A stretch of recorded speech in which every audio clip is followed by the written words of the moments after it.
I want to do a quick overview on all the Vortex boss battles you're about to see. Today, we went and tried out all the summon teams we could. We did not include any of the legendaries yet. I have some amazing legendaries here on the test server. We will do this next. But first, I wanted to try out what could be really good in the rares and what could be really good in the epics. And as far as summons go, we don't have that many. I tested this guy out. He's a summoner. He has abysmal damage, the worst damage ever, so he was off the board. Then we tried this girl.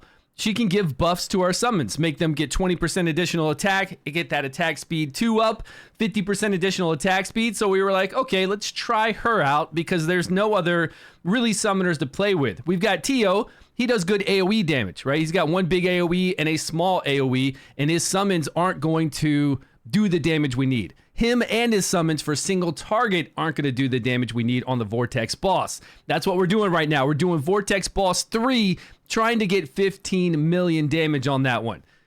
And he wouldn't do it. He would not help us out there. So really in the rares, there's only this one that we're going to try for about 3 runs. And then we're going to switch out this rare for some more survivability and do even better. And this one, yeah, this one does summons as well that heals himself, but still not the damage we need. Self-sustain, yes, this guy can heal himself. His summons can heal him as well, but no damage. Then we come over here to the epics. This guy is a summoner, and this guy shouldn't even be in the game. From beta, this guy never worked properly, still doesn't work properly now, comes into the game with a summon. Once this summon dies, he has no way to bring out another summon. So then he will be summonless for the rest of the battle, and then he'll try to prioritize doing a buff on his summons or a buff on himself. That's it. This guy should not be in the game. If you pull him, I'm sorry. Maybe next season. The only ones we could play with was Joyce, and we've already done damage testing on Joyce, right? When we look at our damage meters, look down below at the document, you can see single target damage, 3 target damage, and 5 target damage numbers for all these heroes that I've been testing. Joyce does really well single target, really well AoE. And then I wanted to try out Zardak, so we tried him on the test dummy, and then we took everybody to 100 so we could then bring them onto the Vortex boss. So we're then bringing in Zardak and Joyce because we have no other option. Zardak and Joyce along with this rare here to begin with to see what kind of damage we can do. With this guy, we can ramp up and get his attack up, get his ultimate damage, get his ultimate jumping up higher whenever summons die. Joyce does amazing damage, doing clones of itself over and over.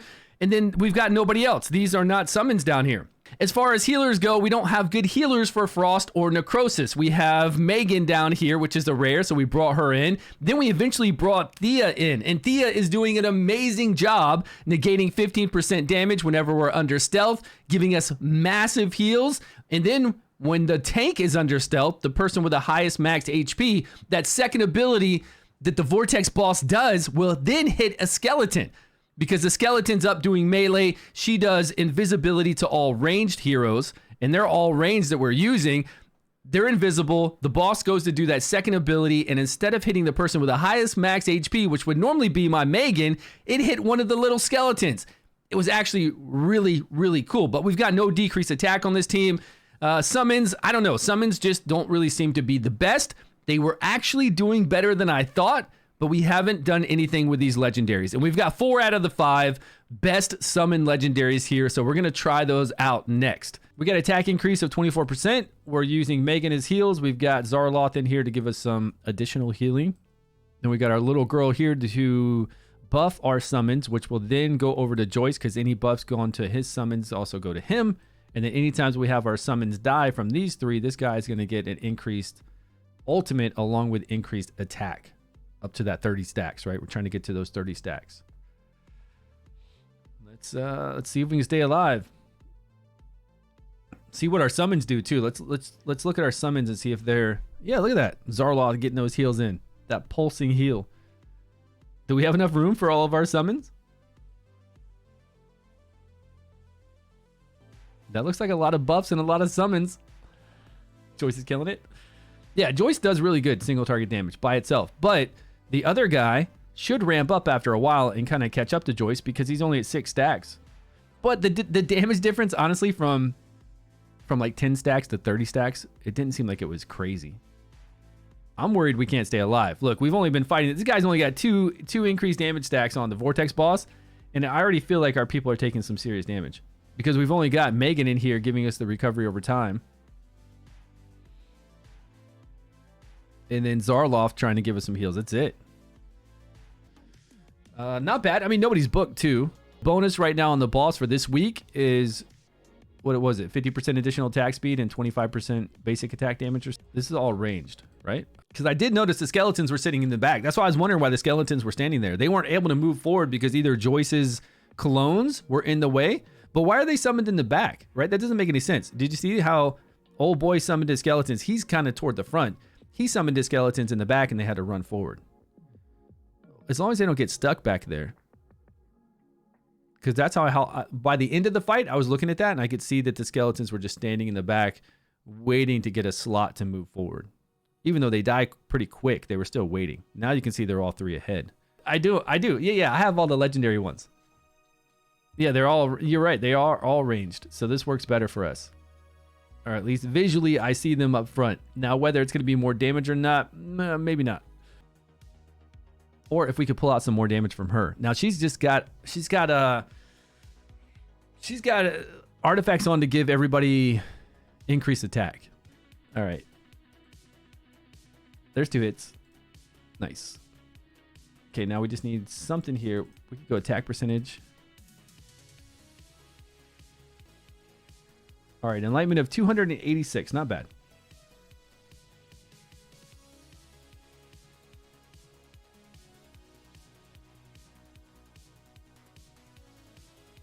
Okay, they're all ranged.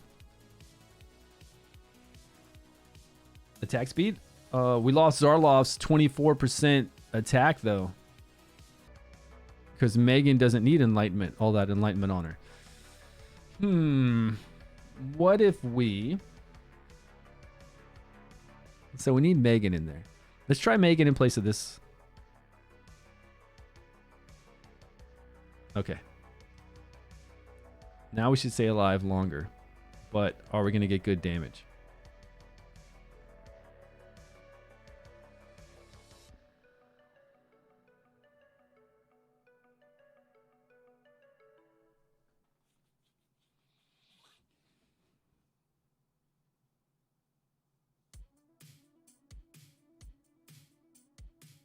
And unfortunately, we don't have any decreased attack, right? There's nobody we can bring in to kind of cycle through some decreased attacks on the Vortex boss. That would help out. Maybe we could live a little bit longer.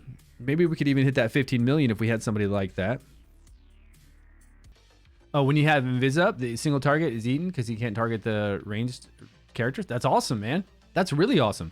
So if you just have one person in there with a pet and you go Invis and they're all ranged, you can have that single. That's great, man, because a lot of times, you know, that's when it falls apart, when your healer gets nuked out like that. That's pretty sweet. That's really sweet. That means we can last longer. Look, we did the most damage right here. If we can get a sweet clutch heal right. Oh, before he does that though, we're in trouble. Oh, Zarloth was about to. He was about to. Ah, man, we survived it. Oh, they're so close to being healed again. They're so close. Just make it one more. Invis isn't going to be up here though. This is where Meredith is going to bite it. She's done. Okay. Go, baby, go. Let's do this. And we're about to be dead, but almost. Worse than just a healer? Man, that's depressing. Yeah, that increased attack speed and increased attack that we were getting wasn't as cool as we thought, right? That's pretty nice. I like that. No scrolls.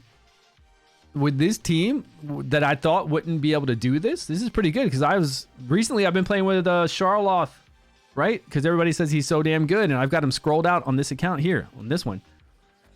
And I still wasn't this impressed. This is pretty good. Look, their damage is about equal.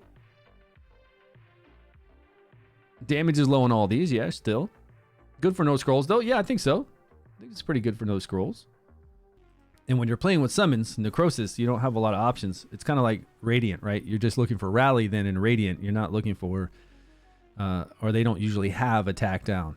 Like nobody here has attack down that I can use effectively for summons, right? We're not trying to bring in tanks and things. We're just trying to get our summon on. And then even if we brought in somebody here to kind of help out with the Frost team, we don't have a lot of options here either, you know? kind of limited with these two. I feel like we are. But yeah, this isn't bad. I mean, this is the gear we have on, right? We just got attack, crit rate, attack, accuracy. We've got Witch's Remains on Zarloth. He's doing pretty good healing. We've got Enlightenment, attack, 15% less damage with the healing. She was actually doing really good healing. I'm so surprised. And it was really cool when they're invisible, like you said, that they would pick a skeleton then for that one target. That's strong. This is AoE. That's pretty swanky, right? Over here we got the Gambler set with attack, crit rate, critical damage, attack. I think we almost got a 100% chance to crit here, and then we've only got like the Elven Bow on this dude, on Joyce. Over here we've got the Eyeball, attack, and almost 100% crit rate here too. I don't know how we're getting so many crit rate substats on this guy. Oh, right there. 4 hits into a legendary. Look at that piece, man. Critical damage of 8, 20 crit rate. I wish this was on my account. Give this to me on my normal account.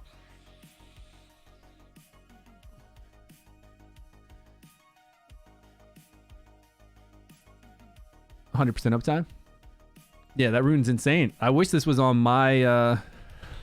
This is on the test server. I'm not lucky enough to have that. And plus, it doesn't matter, right? At the end of the season, it's going away anyways. It's like, oh, look what I got for this season. What if you got it at the end of the season? Not even early. Right now, it's pretty early, so if we got it now, we'd be like, yeah.